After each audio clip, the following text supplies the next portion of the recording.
Bienvenidos a Efemérides, la sección histórico-cultural de Tech Televisión. El día de hoy presentamos el 5 de noviembre, pero no de hoy sino del año 1414 en Constanza, Alemania,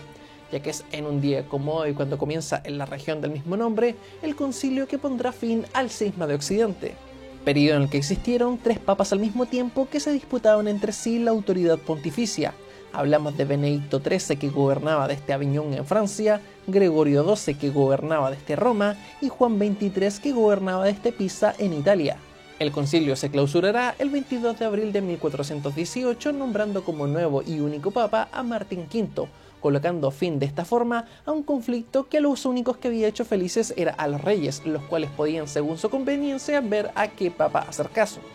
Avanzamos desde entonces hasta el año 1605 en Londres, Inglaterra, ya que es también en un día como hoy cuando Guy Fawkes, católico inglés y presunto agente de la corona española, es detenido junto a su cómplice Thomas Winter.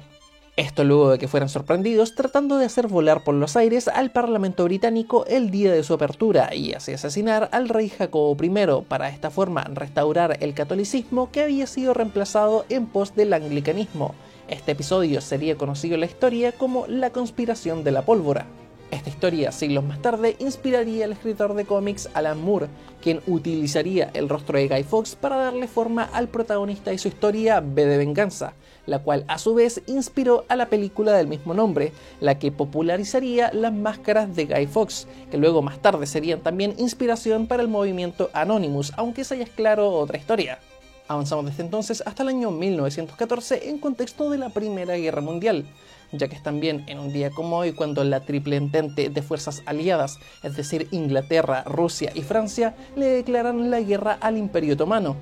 Este imperio, que existía desde 1299, ahora se encontraba en decadencia y había perdido muchos de los territorios que alguna vez ostentó. Sin embargo, entró en la Gran Guerra como aliada de las potencias centrales, es decir, Alemania y Austria-Hungría principalmente. Si bien el desempeño militar de esta nación fue de gran importancia para su alianza, a diferencia del de Italia, por ejemplo, que se terminó cambiando de bando, igual que la Segunda Guerra Mundial, lo cierto es que el término de la Primera Guerra Mundial incluyó el término de muchos imperios. Le pasó a Rusia, le pasó a Alemania y también le pasó al Imperio Otomano. No exactamente al término de la guerra, sino en 1922, pero por causa directa de su derrota en la Primera Guerra Mundial, colocando ese término de esa forma a uno de los imperios más grandes y longevos de la historia. Pero en fin, hasta aquí las efemérides del día de hoy, como siempre recordándoles que nos reencontramos mañana en este mismo horario por las pantallas de Tech Televisión.